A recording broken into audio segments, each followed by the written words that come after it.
All right. Ready when you are, Mark.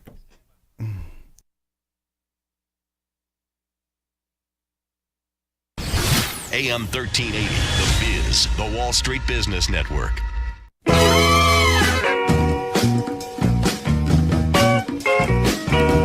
Are you one of the 9 million Floridians living in a community managed by a property manager or HOA? If you've ever wondered what your rights are as a resident or what your role is as a volunteer board member, you've come to the right place. Welcome to the Condo Coaches, your resource for when your gated community starts to feel more like you're stuck behind bars, or when that guy next door decides that a hot pink Chevy on cinder blocks really sets the tone for the neighborhood. The Condo Coaches is brought to you by lmfunding.com. Find the Condo Coaches online at thecondocoaches.com.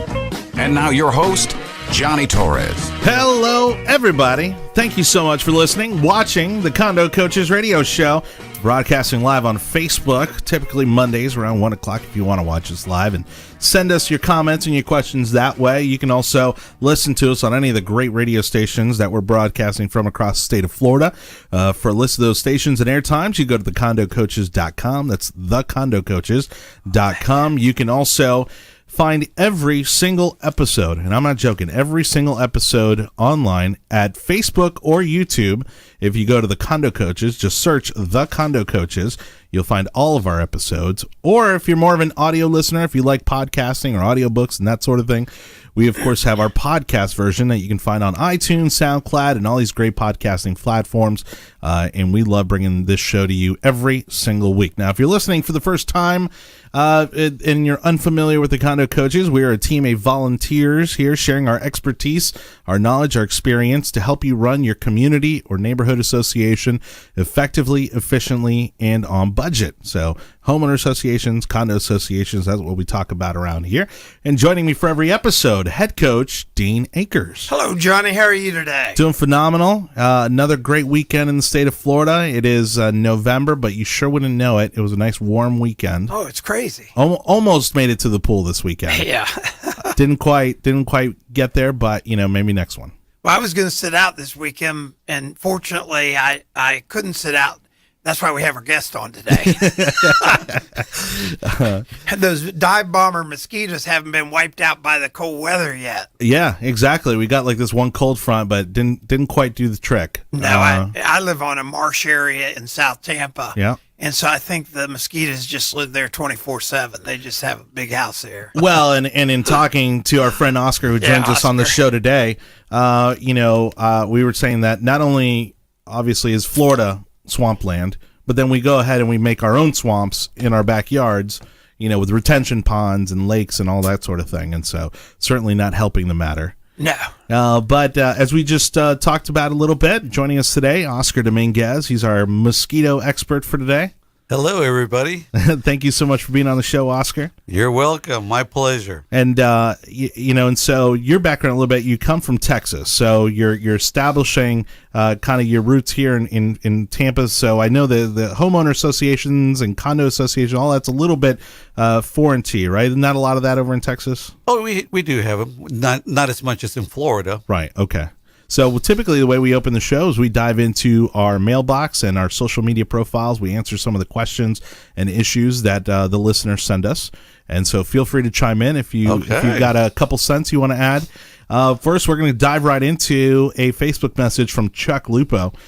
Chuck writes to us saying that he's watched several of our episodes on HOA elections because it is a heavy topic. He says that their bylaws are written with the COA election process by secret ballot. And the bylaws proxy for these elections are not permitted. The HOA has followed all the timelines, but the main issues surround the requirement for the homeowner to turn in a proxy for the annual meeting in order for their ballot to be accepted. The bylaws state that they can have a valid election as long as 20% of the ballots are returned with or without a quorum for the annual meeting. Homeowners not planning to attend the annual want to vote, but will not complete a proxy due to trust issues with the current board. And so the question comes down to, can the HOA disallow a ballot that's turned in in a ballot envelope with name, address, and signature on it that is not accompanied by a proxy. So, in other words, I guess they're mailed in, right? And it has the name, so it's no longer a secret ballot because that vote came in an envelope with the name and address. If I'm reading this correctly. Well, what happens is your envelopes always have some sort of validation, like a name, whatever, and inside it is a second envelope. The second envelope has no name.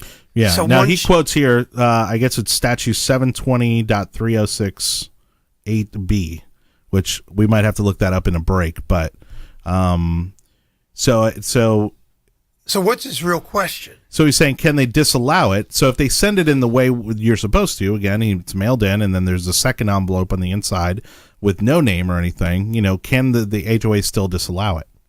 We'll have to, from a condo coach perspective, if they allow proxy voting, which they usually do, then from a coaching standpoint, then it should not be disallowed. Right.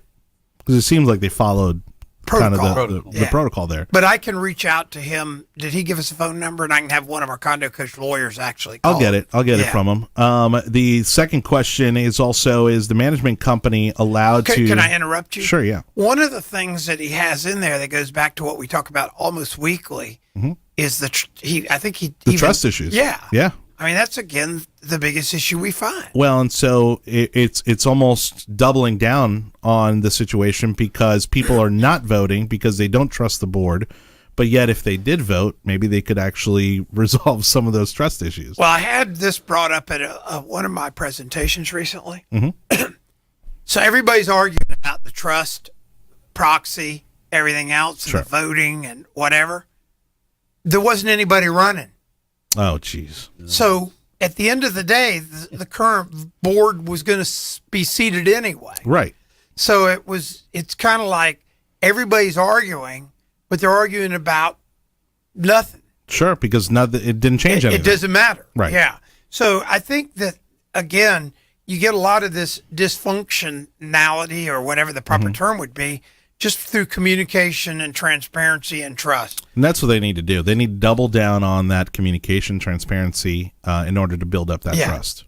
I would say universally, when I meet with groups across the state of Florida, it's not that everybody's trying to get elected and it's an election scam type deal. Yeah.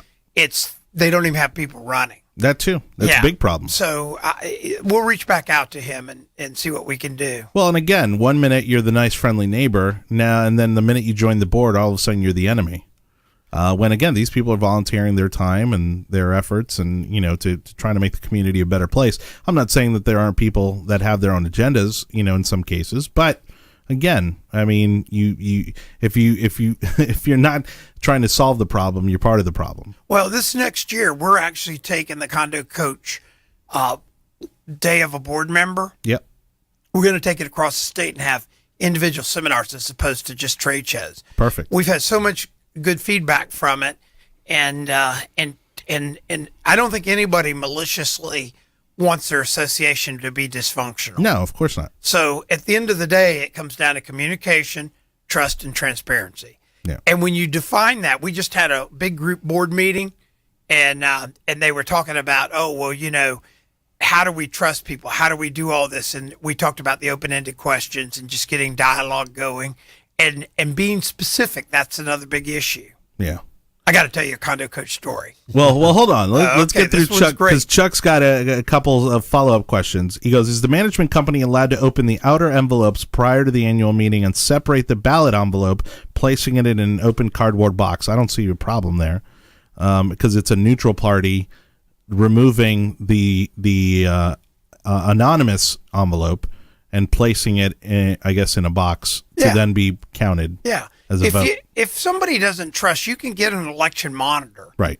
And we've had him on the show. Again, that has nothing to do with the DBPR also, because he does mention that. He goes, other than filing a dispute with the DBPR, what do you recommend as a resolution? Transparency and communication. Yeah. I mean, if I can tell you 99% of the disputes that are filed with the DBPR, I think there's 8 of them in the state of Florida. But get an election monitor. Yeah. That's the solution. The election monitor for sure. Yeah. All right. Chuck, thank you so much for that phenomenal question. I'm sure we're going to get a lot more election questions as the year comes to an end. So what's the story? This is classic. So one of our condo coaches got requested to come out to meet with a group of board members, presidents of a bigger group. Okay. And so he goes out there. This is one of our condo coaches that we have. Total volunteer. He gets out there, and one of the group presidents goes, I don't get it. This is like, there's an angle here. I don't get it. Yeah.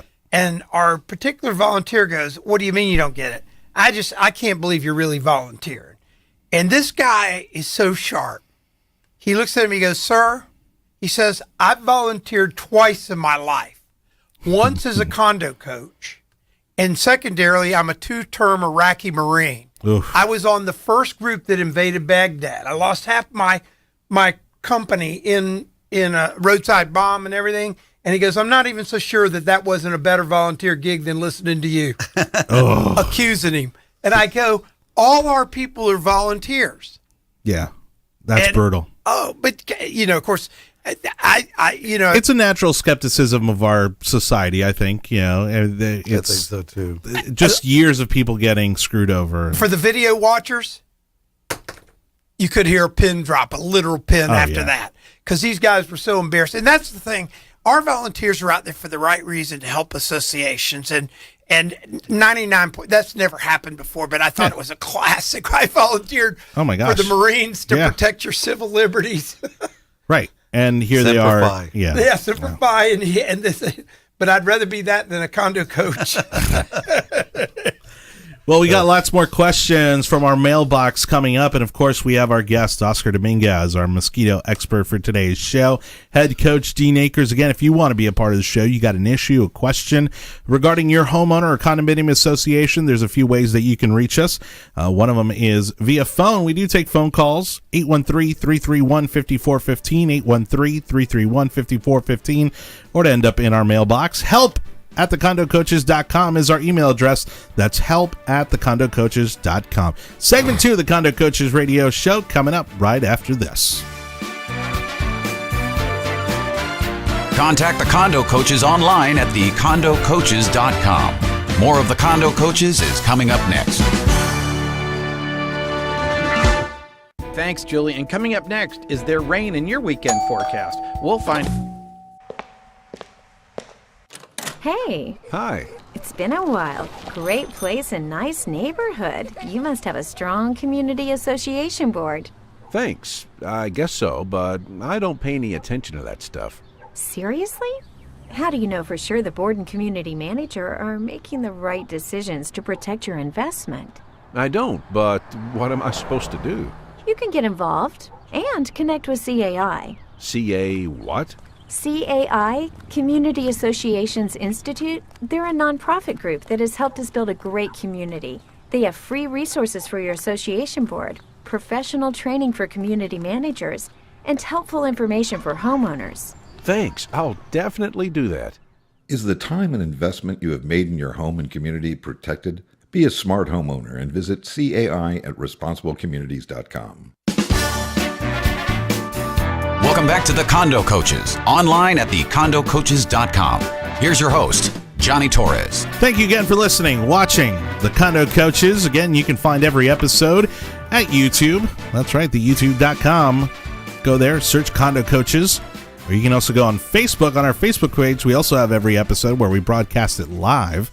And we do that typically, like I said, Mondays around 1 o'clock. But every episode is on there now at 51 episodes, hitting the 1-year mark. And so we're really excited about that because we've been having an enormous impact on associations around the state of Florida and even across the country. Yeah. So quick shout out to those who listen to us outside of Florida, even as far as California. California is actually the biggest listener of our podcast. Wow. But, you talk about Maine, Portland, Oregon, Texas. It goes to show you the need for this kind of help and this kind of advice and insight that is needed throughout the country. Well, I got my licensed community area manager program for Florida. I went ahead and did that so I'd be more knowledgeable. Yep. But I just recently got my CMCA, Community Manager Association, which is a national designation. Wonderful. And what was really cool about that is you find out it's all the same everywhere. Oh yeah, doesn't matter from sea to shining sea. Sea to shining sea. The dysfunction is everywhere. Yeah, there might be a law difference or something, but at the end of the day, it's all about communication, transparency, and trust. Now, I want to go real quick back into the mailbox only because we've got two questions that we can kind of knock out at the same time. Okay. The first one comes from Alan. Alan writes to us from Broward County, and he says he's on the Condo Association board in his community. They have a no pet policy per their bylaws, but they're getting overrun with emotional support dogs. We've talked about this one on other episodes. People ask about pets when they're told that that pets are not allowed. They then apply for this emotional support status, get some sort of note from a doctor. What can they do to stop this quote-unquote scam? And then Grace writes to us, also from South Florida, from Palm Beach County. She goes, what would be the proper procedure in accepting an emotional support animal by an association at a no-pet condo in Palm Beach County? It's almost like this. They're writing from the same community. And what would be the proper procedure to implement by a condo association? You're right. The proper procedure to implement in a condo association a policy for a pet owner to clean up after their pet, such as submitting a pet's DNA. Those are two questions. One is as the coach, we know today that the pet policies are history. Yes. You can have one, but as soon as somebody you can have an emotional support alligator. You know, so at the end of the day, the emotional support is covered by the federal government Disabilities Act. Yep. So at the end of the day, that's a dead issue. I've seen an emotional support Doberman. Yeah. That'll support you emotionally.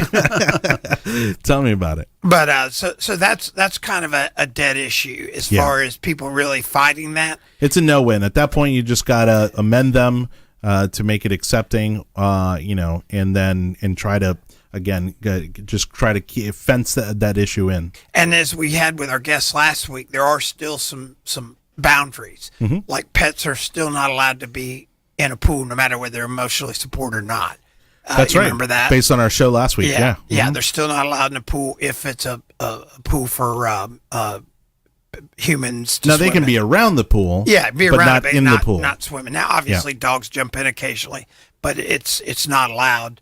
And then we know that the DNA deal, you can have finding and stuff like that for DNA.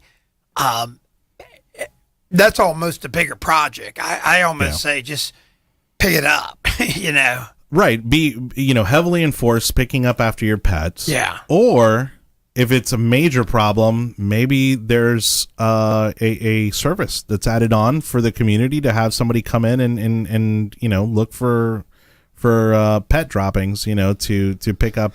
But then you're just encouraging that behavior. Yeah, I think you see, again, we go back to our trust, transparency, and communication. I think there's always an outlier. Yeah. But by and large, most people are aware of that today. If you don't have it, you should get a pet station. We had one of our guests on with the trash butlers, and they put pet stations in condominium associations. And if a condominium's worried about it, they ought to go ahead and have one of their suppliers come out and install pet stations. So it is easy for the people to use. And they're incredibly effective because even the community that I was just recently living in, we had a dog park, right? Where in a dog park, you'd say it might be somewhat acceptable to just kind of leave your pet's doings there.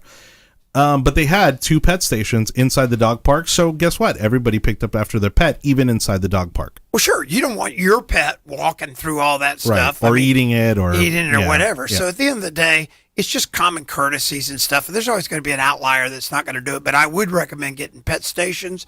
And if somebody goes back to one of our previous episodes, there were some people talking about that. Yeah. No. So thank you so much to both Grace and, Alan? Yes. So Grace and Allen from Broward and West Palm Beach or Palm Beach County for writing it in. We've got tons of questions that we can't seem to get caught up on. So we're thinking about maybe for our 1 year episode, maybe doing a question and Let's answer. do that or next week. Yeah. Because I've got easily a dozen questions here that we haven't even touched on. So thank you to everybody. Please keep sending them in. Don't get discouraged. We will get to your questions and issues. And of course, we'll also reach out to you directly. But we love addressing these on the show as well because they do help so many people. Oh, I spent last week easily 1 full hours of a day, 8 hours between the week on the phone, helping people out across the state of Florida. Yeah. Yeah. So joining us again today is Oscar Dominguez. He's our mosquito expert. And if you're a native Floridian, you could possibly even consider yourself a mosquito expert. But we bring him on because it is such a problem. It is, and it's a year-round problem, no matter where you live in the state of Florida. And of course, it was, what was it, late last year or early this year that we had the Right. Zika issue that originated in Central and South America, and then it got here by ways of Miami, like most things from Central and South America. And so Oscar, really, let's kind of just go through the basics, right? Because I think a lot of the problems stem from just a lack of education on how to prevent mosquitoes from being grown in the first place. Well, really, mosquitoes to live, the first thing you need is water. And luckily in Florida, you don't have any water. This is all a desert area, so no water whatsoever. None. None. No, you need water. Yeah. And mosquitoes will take anywhere between, the average mosquito will grow into an adult life from an egg stage to an adult life within maybe 7 to 14 days. And not a lot of water, even a small capful of water, you can grow 1,000 eggs in one little bit of water. Yeah. But the mosquitoes, what people don't understand now is that the mosquitoes that all of us in the U.S. have been accustomed to are not the same mosquitoes that were here 2 or 3 years ago. They have evolved. They're more dangerous now. It's like the flu. Absolutely. They have just evolved, and they're super dangerous. I can't emphasize the danger in them, the diseases they carry. Yeah. Well, and we were talking about all the birth defects that they were possibly causing, specifically when it came to Zika, right? But I mean, all mosquitoes carry West some Niles. sort of, they all carry some sort of disease, right? Yes. But the two big ones I think would be West Niles and Zika. Mm-hmm. If you look at a lot of people that get these summer colds, they assume it's a cold. Yeah. It's really West Niles. Huh. And a lot of them don't go detected. And if you're lucky, it'll go like a cold. If you're not lucky, you'll die, or Wow. you'll wish you were dead. Yeah. Right. So you'll have like flu-like symptoms. Yes. And, yeah. I had a 24-hour bug too. Now I'm wondering if maybe that's what happened. And if your immune system is strong enough and you're able to fight it off, that's good. Most Sure. people can, but there's a segment of people who can't. Mm-hmm. Older people, females with compromised immune systems, males, children. Well, and that's why pregnant women, especially, were very much Right. considered Susceptible to Zika. right. Yeah. Absolutely. Because they're a prime candidate, right? Yes. Their immune system is not at full strength. Correct. And they're obviously carrying another life. And then and also we talked a little bit before the show, which is that women, right, and pets also exhale a slightly larger amount of carbon dioxide. Yes. What happens is mosquitoes are, what they look for is carbon dioxide, and we all emit carbon dioxide, except females add an additional layer because they have perfume, so that's an odor. Now it's a scent, so it's an additional scent with perfumes. Children with sweat, lactic acid, sweating, those are all additional areas. That's why children and females seem to get attacked more than males. Wow. Well, and we're here under a minute left before we go into the next segment, but we are going to talk about how to prevent these mosquito breeding grounds from happening at your own home, and then of course some methods to treat that, whether you live in a condominium or whether you live in a single family home, that sort of situation. So Oscar Dominguez joins us. He's going to be our mosquito expert for today's show, head coach Dean Akers. And again, we want to talk to you real quickly about our playbooks. We're now at 9 playbooks. Oh, I know. It's great. Now, we've only got, 7 up on the website, right? We've got 2 more that It'll are be coming up this week. That's I approved right. them. Yeah, go ahead. Yeah. Put them up. So go right now to the condocoaches.com/playbook. Download our free paid playbooks. You won't regret it. The condocoaches.com/playbook. I'll tell you a little bit more about that in the next segment. Segment 3 of the Condo Coaches radio show after this. Contact the Condo Coaches online at thecondocoaches.com. More of the Condo Coaches is coming up next.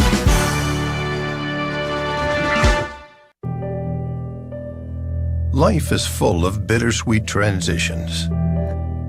It's difficult to know how these changes will impact us over time.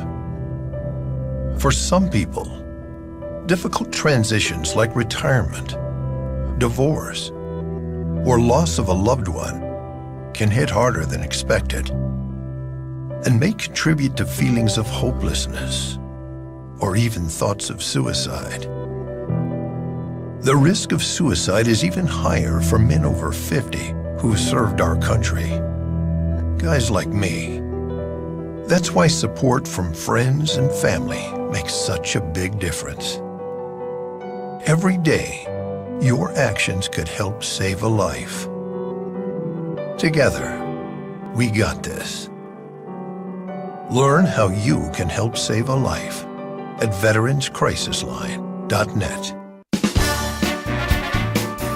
Welcome back to the Condo Coaches, online at thecondocoaches.com. Here's your host, Johnny Torres.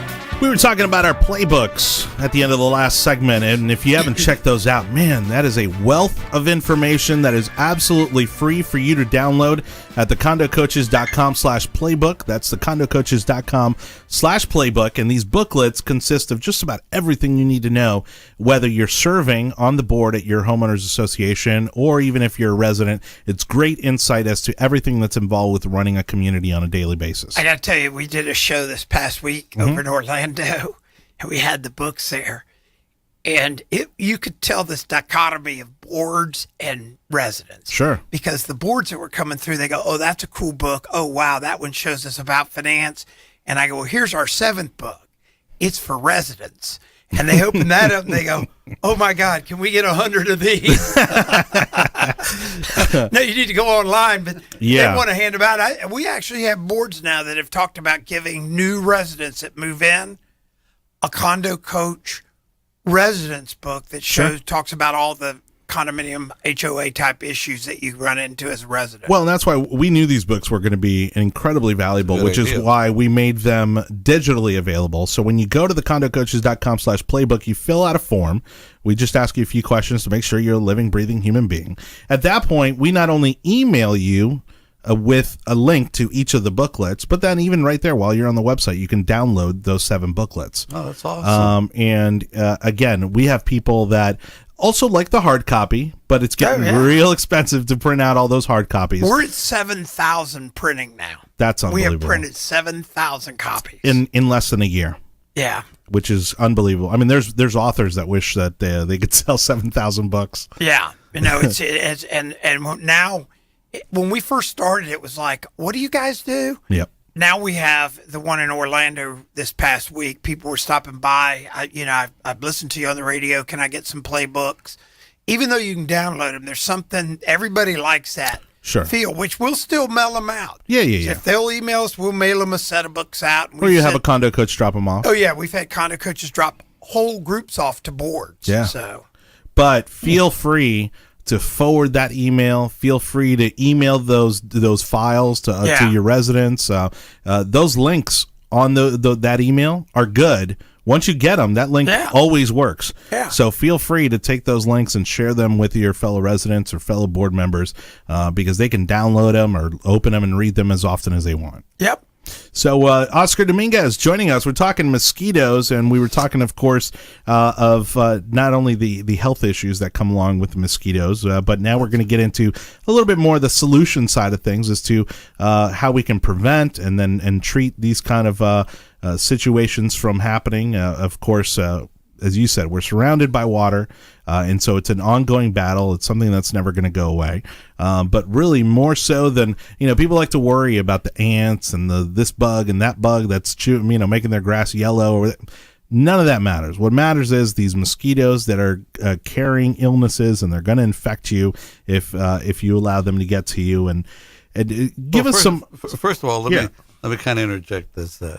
Mosquitoes don't have a single redeeming quality. No. So they don't pollinate like bees. Right. They don't aerate like worms or anything like that. At least with a bee, you'll take one for the team, because they're doing a job. Absolutely. These mosquitoes don't have a single redeeming quality. Yeah. They don't, and they are the deadliest animal in the planet. Oh, yeah. More people die a year from mosquitoes with no close second. Even in the U.S. Yeah. That's unbelievable. Yes. And again, it's a lack of education. I mean, that number is staggering. Yes. And most people have no idea, especially living here in Florida, where we're constantly surrounded by them, really in how much danger we're actually in. Yes. And there's several treatments that you can use. I know, Dean, you were talking about misting systems. They're wonderful. They work great. And the only thing is there's a price point. There's an investment point deal with that. I don't know. In this area, you're looking at about anywhere between a $5,000 to $15,000 investment, depending on the size of the property, or if it's a compound, a large area, or you can hire, or people like us, we go in and do individual spraying with foggers. Yeah, and that's a little bit more cost effective, and everybody uses different treatments. Our treatments have a residual of up to 3 to 4 weeks. So even if it rains, they still are pretty effective. And so, but anything you do is a plus. Yeah. Because you really need to do something. Well, and again, we live in Florida because we want to be outside. We want to enjoy the weather. When Oscar and I were talking, we were talking about, and by the way, I agree with him that the automatic systems, after I spent all that money, it breaks down and different things. But here's the biggest thing. I didn't buy that because I was afraid of Zika. I didn't buy it because I was afraid of West Nile. I bought it because I like to sit out and enjoy the quality of life that we have in Florida. Yeah. Absolutely. It's not like the mosquitoes are just like butterflies. Oh, no. No, they bite you. Yeah. Well, and then see, where my, the new community that I'm in, the pool is right next to this man-made lake. Oh, yeah. And so if you're out there enjoying the pool, you're probably also getting enjoyed by all the mosquitoes that are hanging out at the neighboring lake. Here's what I've noticed in Florida. You have these retention ponds, and then there's a little playground area, pool area. So you got a mosquito manufacturer sitting right next to the playgrounds. Mm-hmm. And those are mandated. Yeah, that's like, wow. Those are mandated by state regulations. Oh my God! And so let's get into that a little bit. Of course, if you live in a condominium or townhome community that's maintenance free, I don't see this as prevalent, but you definitely see it in single family home communities where things are left in the backyard, or even there's decorative things in the front yard, and where water can accumulate. Right. So, what are some of the common ways that people are breeding these mosquitoes without even realizing it? Believe it or not, in Florida, have you ever heard? You guys have a beautiful, beautiful plant called bromeliads. Yeah. That's your biggest issue. Wow. Your shrubbery, they hold a lot of water. They retain a lot of water. So even if you live in a condo area, your landscaping can retain a lot of water, creates mosquitoes. So making sure that your landscaper is also aware that they're not assisting in the breeding element of the mosquitoes. They're going to be. I used to be a landscaper. They're going to be there. The plant, when it rains, holds water. Yeah, it's the way it's designed, right? Yes. By design, that's what it's meant to do. Upside down umbrella. Yeah, sure, exactly. Yeah. But that's what I'm saying. A landscaper would, you could say, hey, maybe put a different plant in there, replace it. No, that ain't never going to happen. No, because people. They're gorgeous. Yeah, that's exactly right. Yeah. Yeah, that's right. You're better off hiring a mosquito guy that takes care of your mosquitoes. You're going to win that battle more than you are having. Most people don't think about the landscaping and what Oscar said, but he's right. I used to be a landscaper, and we had a big landscaping company. Yeah. We'd put all that stuff in, and then our crews would go work it. And of course, your crews in there, they're all covered up, look like they're beehive guys, because they know they're walking through there. And when they're walking through, the mosquitoes are just eating everybody alive. Well, and again, in some of these individually owned properties where maybe there isn't an HOA or COA, but you have people who leave things out in front of their home. I would say even in a community that is under an association, now that I think about it, right, a lot of homes have rain gutters. Yes. And if you're not cleaning out your rain gutters where they're clogged essentially by debris, where's that water going? Because it's not draining. Absolutely. So it's just sitting there in your rain gutter. Absolutely. And now you have a breeding ground of mosquitoes right above you, all around your house. Yeah, anything, tires, you'll have areas, tires, toys, anything that will retain water. But it doesn't, really, they're everywhere. Yeah. If you had a scavenger hunt in a 500 by 500 foot area, anywhere short of a big pasture, and the scavenger hunt would be the person that comes back with the most mosquito breeding things that are there now, you'd probably have a huge bounty at the end of that. Yeah. When you walk around neighborhoods or condominiums, bird baths, that you just start naming the thing. Well, they didn't go to this extent here in the Tampa Bay area where we originate the show from, but I know in South Florida, and I'm sure everybody down there remembers this, the counties basically had to go around picking up a lot of this debris that was all over the streets and in people's homes and things like that, because people weren't voluntarily doing it, and really, again, that was the hotbed for the Zika virus when it came to the United States, and people, there were all these areas that had trash and different kind of things that were left out where these mosquitoes were breeding. Oh yeah. And the other thing too, you have to remember that mosquitoes have evolved a lot. Yeah. And the mosquitoes, like we would mention, that we were dealing with 3 years ago, are not the same. Mm-hmm. I'll give you a statistic. Obviously, everybody's familiar with malaria. It took malaria coming from Africa almost 300 years to make it to the United States. It took West Niles and Zika 5 to 6 years to make it to the United States.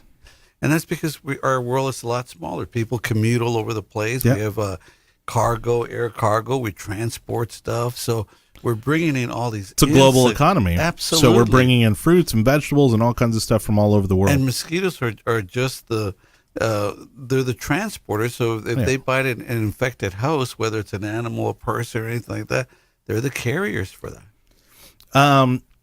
So in kind of following that train of thought there, and we'll get into kind of the specifics in the next segment, but really in the treatment, right? Mm-hmm. But other than picking up, things around the house or on the property and that sort of thing, what are some other ways that you're seeing that this is being dealt with?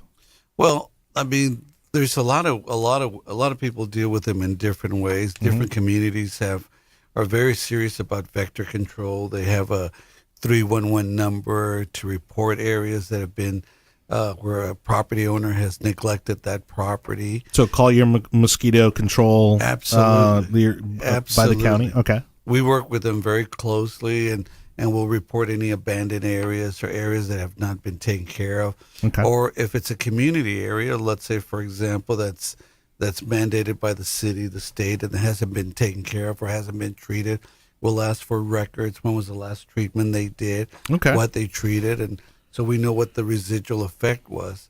Because if they treated it 4 months ago, oh my God, it's worthless. Sure, yeah. They've already undone all the good they did before. We're also going to talk about in the next segment, treatment. And, of course, we have bug spray, and then there's the stuff that the pest control companies use, and we'll deconstruct some of that side of things. Again, we're with mosquito expert Oscar Dominguez, head coach Dean Akers, the Condo Coaches radio show. Final segment coming up right after this. Contact the Condo Coaches online at thecondocoaches.com. More of the Condo Coaches is coming up next. It only takes a minute to find out if you may have prediabetes, and you can do it at doihaveprediabetes.org. But you're probably not going to. Nope. I'm sure you've got a perfectly good excuse. Kids, work. I get it. You're busy. So what better time than now? Let's begin. Raise one finger if you're a man. Ladies, none yet. Oh, count in your head if you're driving. Now, 3 more fingers for everyone over 60, 2 over 50, 1 over 40, 1 more if you're not physically active, another finger if anyone in your family has type 2 diabetes, another if you've got high blood pressure.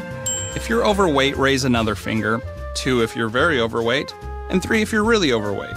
You've just taken the world's first audio prediabetes test. And if you're holding up 5 or more fingers, visit doihaveprediabetes.org or talk to your doctor. There's no excuse because prediabetes can be reversed. Brought to you by the Ad Council and its pre-diabetes awareness partners.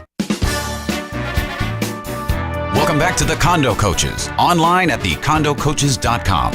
Here's your host, Johnny Torres. Don't forget, if there is an issue or a question you have for the Condo Coaches, when you email us, call us, or send us a message on social media, not only do we try to answer it here on the show, but we also pass that along to one of the Condo Coaches that will then contact you directly and help you through that issue or answer that question for you.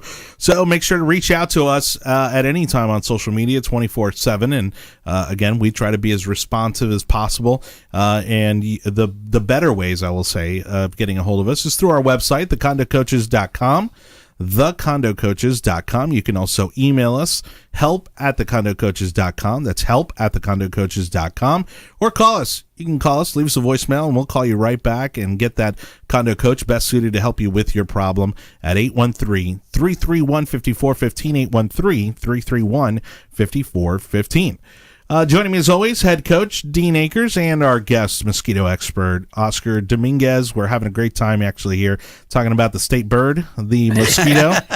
And so let's talk about treatment. Typically the average person will carry a can of off, stick it in the picnic basket, or maybe spray themselves down before they go out and walk the dogs or go to the playground or the pool, that sort of thing. What are some of the kind of consequences or concerns there with stuff, even like your more common mosquito sprays that you would find like at a drugstore? Well, they work. It has the active ingredient DEETs, and they're okay. However, it only has a certain impact. It doesn't have a long-lasting effect, and it'll last for a little bit. But from a medical point, I don't know if there's any other secondary issues with that or not. Now I know the EPA will label any chemicals out there, and if you look at a can of off, for example, they have a warning label, which is moderately toxic. The stuff that, like for example, the stuff we use has a caution label, so it's very slightly toxic. It's a very high grade. It's a more mild. Oh, very mild, but very, very, very effective. In our case, most people may not realize. I know everybody's taking Bayer aspirin. Yep. Well, Bayer actually happens to be the largest chemical company in the world, and they happen to be our partners.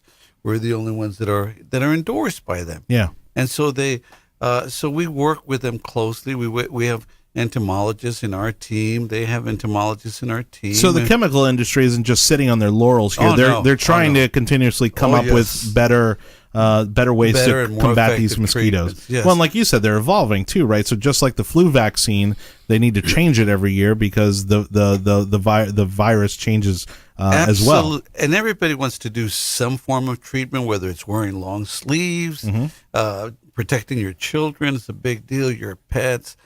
Anything you can do is a plus. Yeah. Now, if you really want to treat them well in your property, then hire professionals to come in and treat it, whether it's a misting system or have them spray. But anything you do is going to help. Yeah. And it's going to be a plus.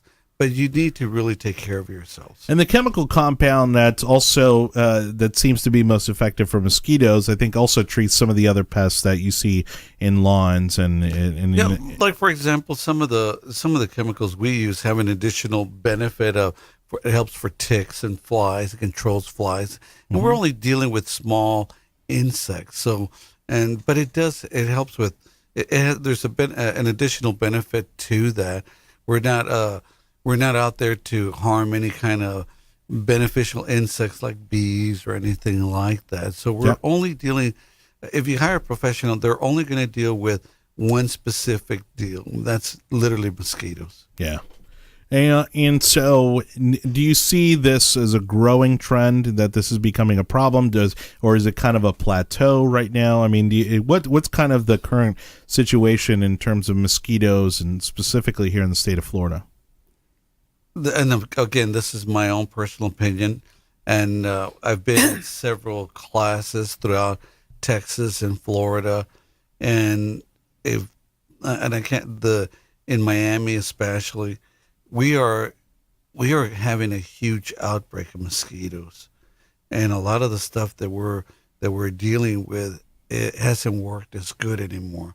So so entomologists are working furiously right now trying to determine what to do, and that's why I encourage anything you can use against mosquitoes, do it if it works.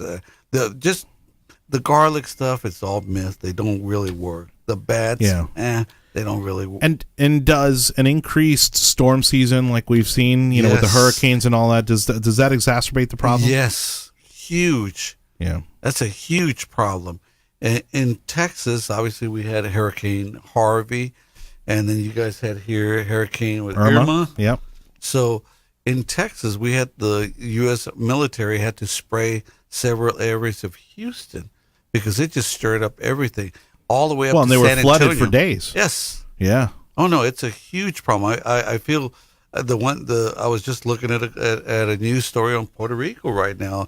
I feel so sorry for those people because they have a lot of standing water, and those poor people don't even have food or water. So their immune systems are also fragile. Oh yes. Yeah.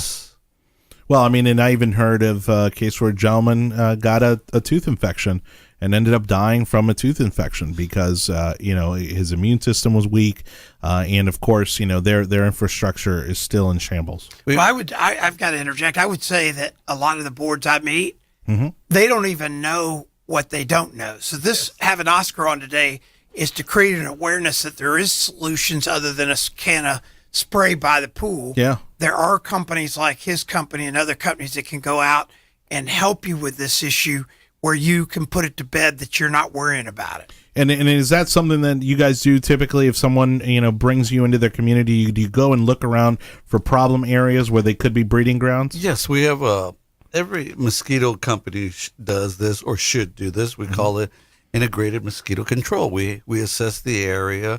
We determine where the problem areas are going to be, where mosquitoes live, where they can be. And you look at all that area so you know how we're going to treat it. So you have to first assess the area before you treat the area. And then once you know the area, then you treat it accordingly and move on. Got it. Yeah. And again, especially in communities, I mean, the more people, obviously, and this is more of a single family home kind of thing, but the more homes get behind, the more cost effective it is because you're not fighting your neighbor who's not doing the mosquito control. Absolutely. And so, you can kind of get everybody on the same team. Yeah, so if you have a community that bands together and works together, it's a lot more cost effective. And usually you can have a price reduction lower than 50% by doing that. And here we go. Here we go with voter issues. I'm sitting there going, forget about the voter issues. Get your mosquito, make your quality of life better. Yeah, well, and that's the thing, Dean. I mean, you would know. Oftentimes they have pest control companies that come in and show up, a couple times a month or once a month or something like that. I mean, do you think they have any clue about what's actually being done in their community? Well, I think Oscar knows this. There's his specialty and the specialty of people like himself is with mosquitoes. Yes. The typical pest control company, they don't even have scratch the surface. And what is the difference? So, because again, you see the tons of pest control companies out there. You've kind of set yourself a niche as a mosquito expert. Correct. And so, what are the differences there in the service? Well, obviously, we don't have any expertise on the road rats, roaches, rodents, anything like that. Our level of education and knowledge is specific based for mosquitoes because we determine, like for example, there's in your area here the more common type of mosquitoes, the Culex pupin, and also the Asian tiger mosquitoes are the ones that are popular. And once you can identify a specific mosquito, then you can treat it effectively. Sure. As opposed to not because just trying to blanket. Absolutely. If you just have general knowledge, I don't know that you can treat it very effectively, and you won't have the the customer satisfaction is not going to be as high. Well, and certain mosquitoes are going to be immune to certain chemicals. Absolutely. So certain treatments work for certain mosquitoes. It's like medications. You have different medications for different people. Yeah. So if you know what kind of mosquitoes you have, then you know how to treat them. All right. Well, if you do have a mosquito problem, make sure you reach out to us here at the Condo Coaches. Email us, help@thecondocoaches.com, help@thecondocoaches.com. You can call us and say, help, we got a mosquito problem. And that's 813-331-5415 is our phone number, 813-331-5415. You can call 24/7. I promise we won't be waking Dean up in the middle of the night. And, of course, you can hit us up on our social media profiles for previous episodes of today's and every show. Go to our YouTube channel or on Facebook, and you just search The Condo Coaches. We'll be the only ones that come up, I promise. And, of course, for anything else and to learn more about our beautiful and amazing radio show about to hit the 1-year mark here, just go to thecondocoaches.com. That's thecondocoaches.com. Any parting words, Mr. Dean Akers? No, I just appreciate Oscar coming on because I hate mosquitoes. Yes. Thank you guys. So long, everybody. Thank you. You've been listening to the Condo Coaches, brought to you by lmfunding.com. Find us online at thecondocoaches.com and join us this same time next week as we help you navigate life in your managed community.